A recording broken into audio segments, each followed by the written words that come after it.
পৃথিবীতে আমরা সবাই মনে ভাবছি যে আমাদের ভালো কাপড় চোপড় নেই, আমাদের পোশাক আশাক নেই, আমাদের ভালো একটি বাড়ি নেই, আমাদের বাসস্থান নেই, আমরা ভালো পোশাক পরতে পারি না, তা আমাদের মনে হয় সমাজে দাম নেই। কিন্তু জেনে রাখেন, একটি রাখাল সে রাখালগিরি করে, এর পরেও তার অনেক অনেক মূল্য রয়েছে। ভালো করে খালি একটু কথাগুলো ব্রেন দিয়ে শুনবেন, আমার কথাগুলো ধ্যানে শুনুন, ইনশাল্লাহ কিছু একটা পাবেন। আল্লাহ তিনটি কথা বলছেন একটি আয়াতের ভিতরে। শ্রেষ্ঠ জাতি সব থেকে মুহাম্মদ সাল্লাল্লাহু আলাইহি সাল্লামের উম্মতের যে দাম, এদের যে ফজিলত বেশি, তো আপনি কি একবার চিন্তা ভাবনা করেছেন যে এদের ফজিলত এত বেশি কেন? আমাদের এত ফজিলত বেশি কেন? আমাদের দাম এত কেন বেশি? এই ব্যাপারে চিন্তা ভাবনা করেছেন কি? চিন্তা ভাবনা নেই। আজকে আপনাদেরকে এতটুকু শুধুমাত্র জ্ঞান দেব যে আমরা যে শ্রেষ্ঠ জাতি এবং আমাদেরকে উম্মতে মুহাম্মাদির যে একটা ফজিলত রয়েছে, তাদের যে সব থেকে দাম বেশি রয়েছে, কেন এদের দাম বেশি? তা আল্লাহ একটা কথা না বলে তিনটি কথা বলছেন একটি আয়াতের ভিতরে। একটি আয়াতের ভিতরে তিনটি কথা বলছেন। কি? সুম্মা আওরাসনাল কিতাবাল্লাযীনা ইসতাফাইনা মিন ইবাদিনা। এই আয়াতের ভিতরে আল্লাহ বলছেন যে আমি এই সম্মানী কিতাবটা আমি আমার বান্দাদের মধ্য থেকে যাদেরকে আমি মনোনীত করেছি, তাদেরকে আমি এই কিতাবটা তাদেরকে দান করেছি। তাহলে একটি উৎকৃষ্ট কিতাবকে একটি উৎকৃষ্ট জাতির জন্য একটি উৎকৃষ্ট নবীর উপরে একটি কিতাব দেওয়া হলো। তাহলে তিনটি দামি, কে? কিতাব দামি, নবী দামি, আর এই নবীর যারা উম্মত হবে তারাও দামি। তাহলে তিনটি দামি আপনাকে দেখাবো। প্রথমে নবী দামি কেন, এটা প্রমাণ করব। দ্বিতীয় নম্বরে কিতাব, এই কোরআনটা এত দামি কিতাব কেন, এটা প্রমাণ করব। আর শেষের দিকে আমরা এত দামি কেন, আমাদেরকেই বা এত দামি বললেন কেন, এটা প্রমাণ করব। তো শেষের দিকেটা খুব মজা লাগবে, একটু খালি আপনারা ধৈর্য ধারণ করবেন, 1 ঘন্টা অন্তত বসেন, দেখবেন একটা কিছু আপনারা পাবেন।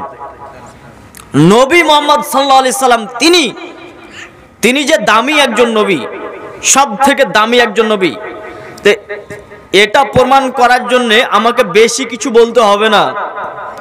শুধুমাত্র আপনাদের কাছে একটা প্রশ্ন করি, আল্লাহ নবী মেরাজ করেছিলেন, তা মেরাজ করার সময়তে প্রথমেই ফারিস্তারা তিনাকে নিয়ে গেছিলেন, জিবরাইল আমিন নিয়ে গেছিলেন মসজিদে হারাম থেকে মসজিদে আকসা, যেটি ফিলিস্তিনে রয়েছে।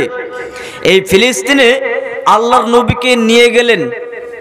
নিয়ে যাওয়ার পরে সেখানে 2 রাকাত নামাজ পড়া হয়েছিল বাইতুল মাকদেসে। তো 2 রাকাত নামাজ পড়া হয়েছিল সেখানে।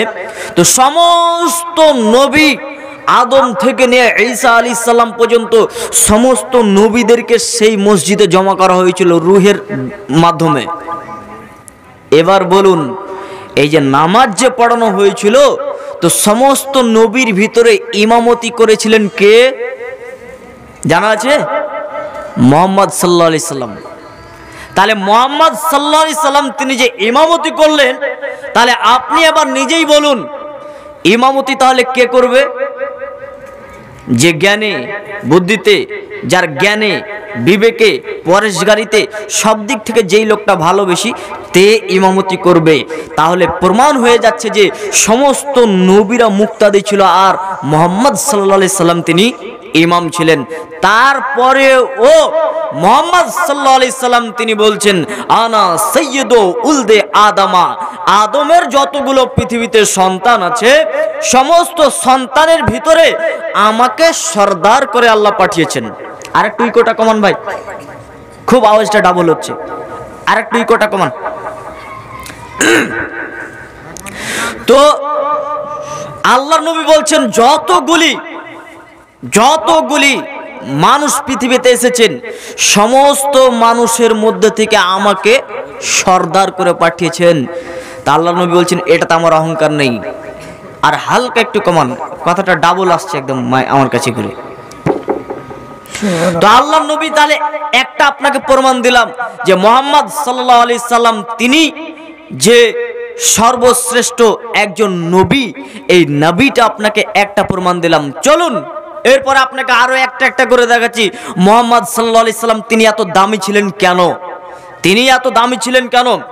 আল্লাহ নবী বলছেন পৃথিবীতে লিকুল্লি নবিইন দাওয়াতুন মুস্তাজাবা, পৃথিবীতে যতগুলো নবী এসেছেন সমস্ত নবীদের কাছে আল্লাহ একটি স্পেশাল ভাবে তাদের দোয়া দেওয়া হয়েছে যে তোমরা যা চাইবে তাই দেওয়া হবে, বাস হয়েছে।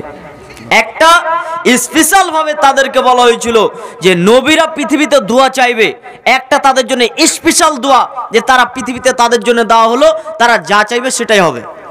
তো আল্লাহ নবী বলছেন যে সমস্ত নবীরা পৃথিবীতে সেই দোয়াটা করে ফেলেছে, সমস্ত নবীরা এই দোয়াটা পৃথিবীতে করে নিয়েছে, কিন্তু আমি মুহাম্মদ সাল্লাল্লাহু আলাইহি সাল্লাম এই দোয়াটা করিনি, আমি রেখেছি আমার উম্মতীদের জন্য।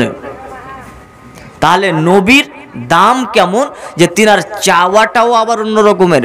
কিয়ামতের মাঠে সব মানুষেরা যখন বিপদে পড়বে তখন অন্যান্য নবীর কাছে চলে যাবে, তখন সবাই বলবে যাও ওই মুহাম্মাদের কাছে চলে যাও। আমার কাছে যখন আসবে আমার উম্মতেরা ছোট ছোট পাপের কারণে এরা জাহান্নামে চলে যাবে, তখন আমি আল্লাহর দরবারে সাজদায় পড়ে যাব, অতক্ষণ পর্যন্ত মাথা উঠাবো না যতক্ষণ পর্যন্ত আল্লাহ না বলবেন বন্ধু মুহাম্মদ মাথা উঠাও, তোমার দোয়া কবুল করা হবে। মানে আমি আমার উম্মতীদের জন্য এই দোয়াটা রেখেছি, আমি দুনিয়াতে নিনি, ওই দোয়াটা আমি কিয়ামতের মাঠে নেব। তাহলে নবীর চাওয়াটাও আলাদা,